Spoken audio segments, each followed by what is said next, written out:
Jumpa lagi Jaga TV. Kali ini kita mau bahas 4 pertanyaan yang sering banget dilempar, ditanyakan di kolom komentar. Ya, sebelum kita udah pernah jawab pertanyaan, kita mau jawab lagi kali ini dalam obrolan santai lah gitu ya. Yang pertama nanti adalah mic ini apa? Kemudian laptop untuk coding itu yang seperti apa yang harus saya beli? Lalu kemudian ada yang banyak permintaan versus A versus B misalnya gitu ya. Dan yang pertanyaan lagi yang terakhir sering banget dilontarkan adalah kenapa reviewnya Jagat rasanya positif semua?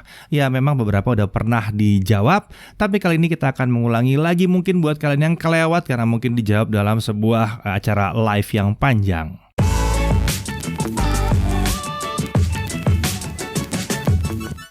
Oke, kita langsung masuk aja ke pertanyaan yang paling sering ditanyain dan kayaknya nggak putus-putus ada mulu yang nanya ya.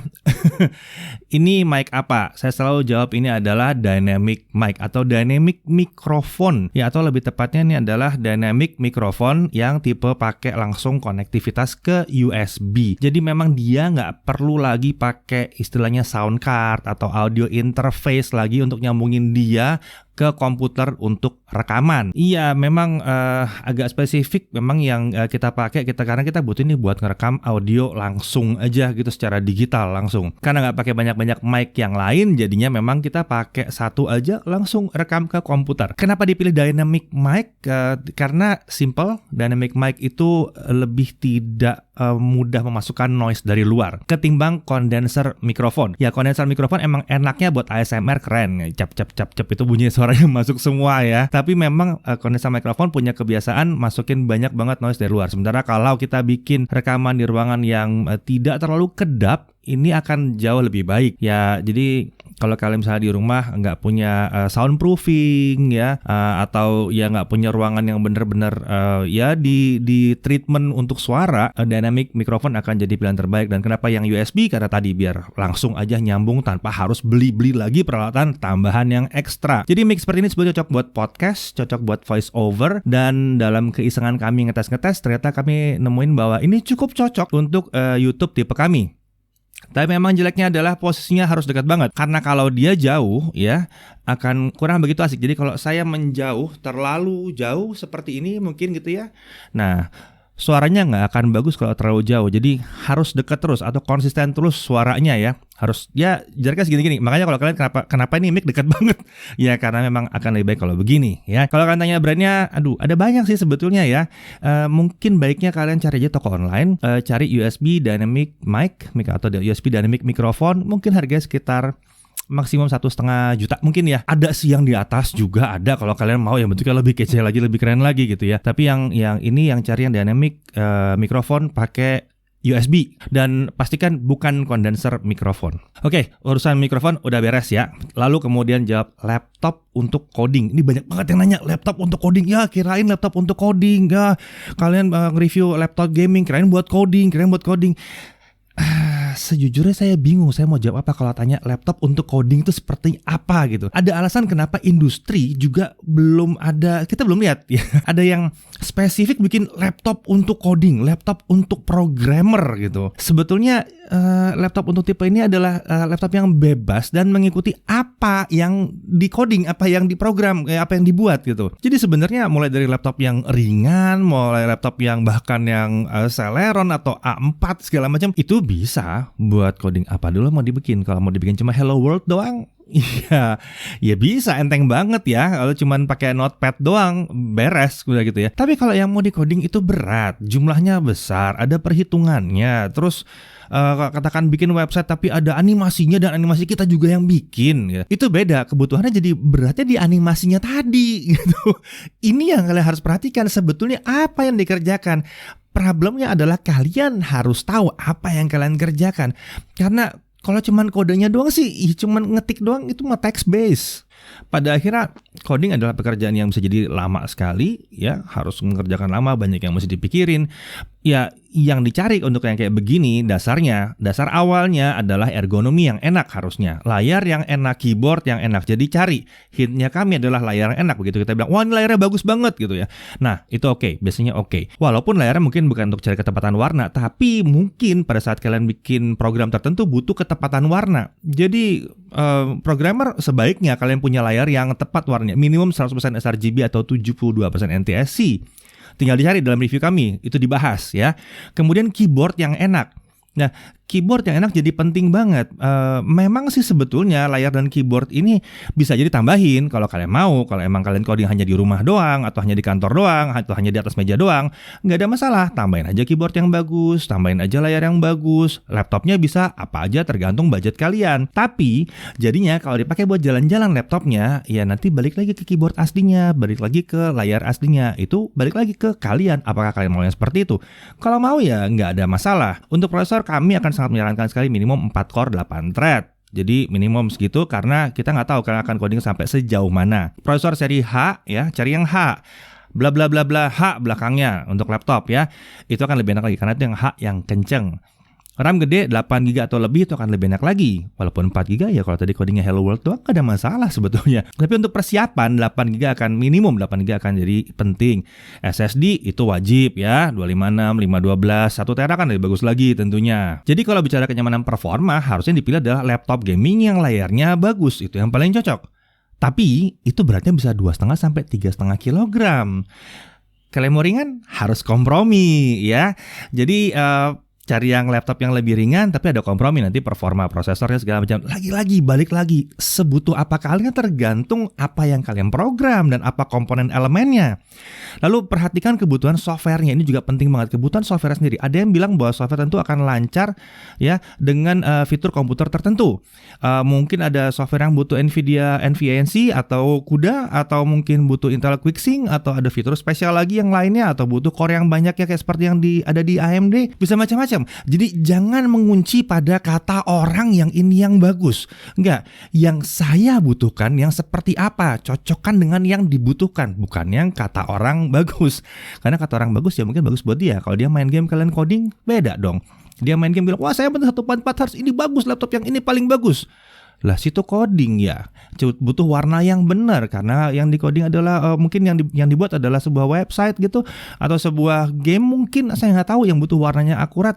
Ya kacau dong kalau ketemu sama monitor yang memang hanya buat refresh rate tinggi doang dan layar warnanya bisa ngaco kemana-mana. Ya saya nggak bilang itu buruk, tapi buat gaming yang paling penting adalah response time. Buat kalian yang penting adalah ketepatan. Jadi pastikan kalian peroleh info yang tepat. Cari fitur apa dari software atau tools programming kamu yang terbantu oleh hardware, atau fitur apa dari si komputer kamu. Jadi saling mendukung, harus dicari itu ya.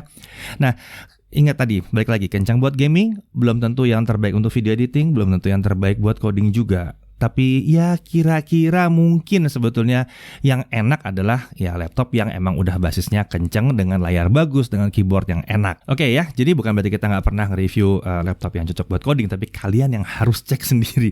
Tapi nanti kita akan coba kasih masukan ya beberapa laptop gaming kalau kita tes, oh rasanya ini memang pas lah buat coding karena layarnya bagus. Kita omongin sedikit-sedikit, kita kasih tahu ya. Ini balik ke masalah review, banyak yang minta juga diadu dong, A versus B, ini versus ini versus ini gitu ya. Ini sebenarnya kita pernah bahas dulu. Sebetulnya kita nggak punya waktu untuk melakukan itu. Kita pernah mencoba beberapa kali menghasilkan video yang hampir 1 jam. Bahkan sebetulnya itu udah 1 jam.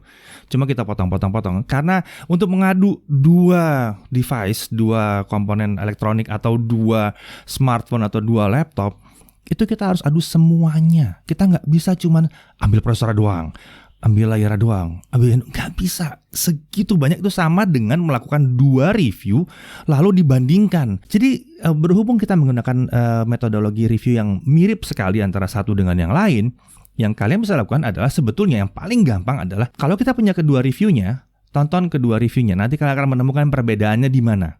Karena benchmark akan ada di situ, cara kita ngasih lihat jumlah, misalnya laptop ya, cara kita ngasih lihat jumlah port akan ada di situ, lalu ergonomi akan ada di situ, besar, kecilnya, segala macam, ukurannya disebutkan semuanya, bobotnya disebutkan semuanya, bahkan perlengkapan disebutkan semuanya. Jadi kalian tinggal nonton dua-duanya lalu bandingkan sendiri. Pada akhirnya kita tidak bisa memilihkan buat kalian. Kita nggak bisa milihin. Kalian yang harus milih sendiri. Karena cocoknya kalian tuh beda sama cocoknya kita. Akan beda. Cocoknya kamu sama sebelah kamu, sama temen kamu akan beda. Kalian butuhnya apa? Itu yang harus dipelajari. Kalian butuhnya apa? Bukan orang lain bilangnya apa. Kita akan kasih tahu faktanya aja yang kita bukain. Oke? Paham? Nah, masuk ke dalam kenapa kok reviewnya kelihatan positif doang? Apa ya Jagat cuma ngebagus-bagusin doang? Tapi ada yang udah bertanya dengan baik ya. Ada yang nanya, kenapa ini terasanya positif? Pertama-tama gini, dicamkan dulu bahwa kami tidak mau mereview produk yang kami rasa tidak ada sisi baiknya. Karena ya kalau emang produknya jelek dan harus direview dinyatakan buruk, ya buat apa? Kenapa kita harus buang-buang waktu? Kenapa kita nggak konsentrasi mencari produk yang bagus aja? Jadi kita nggak kecapean gitu. Sekitar 30 video sebulan. Kalau kita ambil yang buruk-buruknya sekalian juga diambil, wow, tim yang ngedit akan buang waktu gitu ya. Nggak penting banget. Mendingan kita konsen kepada yang menurut kami masih ada angle menariknya. Dan hal yang perlu diingat adalah kami mencarikan produk ini kira-kira cocoknya untuk siapa. Kami bukan mencarikan produk ini tidak cocoknya untuk siapa. Buat apa? Kalian yang nentuin kalian cocok atau nggak cocok, tapi kita kasih lihat dari perspektif yang kira-kira cocok buat kalian. Misalnya, oke, ini akan bagus sekali untuk kalian yang membutuhkan baterai besar karena daya tahan baterainya tinggi, ya kan? Kalau mencari yang tidak cocok, kita akan bilangnya seperti ini mungkin ya. Oke, baterai gede tapi bodo amat. Ini buat main game nggak asik. Kita main PUBG nggak jalan. Kita main COD nggak jalan ya. Ini nggak cocok lah buat kalian.